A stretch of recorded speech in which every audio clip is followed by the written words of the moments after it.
So in జనరల్‌గా యూట్యూబ్‌లో ఏం చెప్తూ ఉంటారంటే ఏయుఎం ఎక్కువ ఉండాలి ఒక ఫండ్‌కి.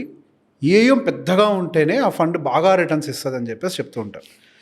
ఇన్ అది జనరల్‌గా మనకి ఉండే యాక్సెస్ వేరు. The yes. Access we have with the fund managers or CIOs. Yes. So మీకు ఉన్న ఎక్స్‌పీరియన్స్‌లో వాళ్ళతో మీకున్న ఇంటరాక్షన్‌లో మీకు తెలిసిందేంటి? చెప్తా. దీనికన్నా ముందు మీరు ఒక మంచి పాయింట్ చెప్పారు. మ్యూచువల్ ఫండ్స్ అంటే అనుభవం లేకుండా, ఆపరేషనల్ విషయం తెలియకుండా ఈ కాలంలో యూట్యూబుల్లో పిచ్చిగా అంటే పిచ్చిగా మ్యూచువల్ ఫండ్స్ గురించి చెప్తా ఉన్నారు. They never sold, they Yes. Never ఒక అప్లికేషన్ ఫిల్ చేయలేదు, ఒక సిచ్యువేషన్ ఫేస్ చేయలేదు, ఏమీ తెలీదు. జస్ట్ ఇంటర్నెట్లో ఇన్ఫర్మేషన్ తీసుకొని అది మంచిదా చెడుదా మీరు అన్నట్టు ఏఎం పెద్దగా ఉందా ఆర్ ఎక్స్పెన్స్ రేషియో ఎంత ఉందా అని చెప్పేస్తూ ఉన్నారు. వాడికి ఏమీ తెలియదు.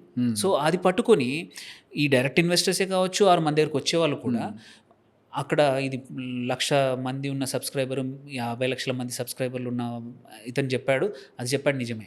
బట్ వాడికి ఏమీ తెలీదు. అవును. ట్రూ. మొహమాటమేం లేదు. వాడికి ఏం తెలీదు. తెలీదు, గట్టిగానే పక్కా చెప్పాలి తెలీదు. మాట. అవును. సో మీరు ఇప్పుడు అడిగిన క్వశ్చన్కి పెద్దది అవసరమా చిన్నది అంటే మీరు చూస్తే పెద్ద ఫండ్ అయితే ఫండ్ మేనేజర్కి ఉన్న బాధలు అవును. ఇట్స్ లైక్ ఒక ఏనుగు మూవ్ కావాలంటే స్లోగా మూవ్ అవుతుంది. ట్రూ. That's true. ఫండ్ పెద్దగా అవుతే ఏనుగు మూమెంటే. అవును. ట్రూ.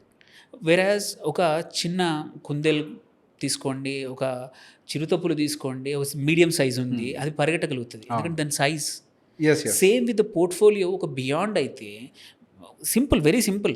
మీరు ఇప్పుడు ఫ్లెక్సీ క్యాప్ ఒకటి హెచ్డిఎఫ్సి ఫ్లెక్సీ క్యాప్ 1,00,000 కోట్ల వరకు ఉంది దగ్గర దగ్గర. వాళ్ళ దాంట్లో మనం తెలుసు కొన్ని ఒక 50-40 కంపెనీస్లో ఇన్వెస్ట్ చేసి ఉండొచ్చు. పెద్ద తీసుకుంటే 7-8% ఉండొచ్చు. 1,00,000 కోట్లలో 7% అంటే 7,000 కోట్ల వరకు ఒక స్టాక్ ఉంది అక్కడ, అవును. ఇన్వెస్ట్ చేసి ఉన్నారు. ఆ స్టాక్కి కార్పొరేట్ గవర్నెన్స్ ఇష్యూస్ వచ్చాయి, రెగ్యులేటరీ ఇష్యూస్ వచ్చాయి. ఈ ఫండ్ మేనేజర్ బాధలు ఓడికి చెప్పుకోలేదు, అది అమ్మలేడు, లిక్విడిటీ దొరకదు. దొరికితే పోతుంది, అమ్మడానికి మార్కెట్లో లేదు, ఓపెన్ మార్కెట్లో. ఫండ్ సైజ్ పెరిగితే బాధలు. అండ్ అదొకటే కాదు, ఇంకొక పెద్ద నేను జనరల్గా కస్టమర్స్ చెప్పేది ఏంటంటే అందరూ డైరెక్ట్ ఇన్వెస్టర్స్ నంబర్ 1 ఫండ్ అందులోనే ఇన్వెస్ట్ చేస్తాం. Number 1 mid cap, number 1 small cap, number 1 large cap, ఏదైనా నేను నంబర్ 1. ఇంతవరకు నేను చదివింది నంబర్ 1, కాలేజ్ నంబర్ 1, ఇందులో కూడా నంబర్ 1 పెడతా. రాంగ్.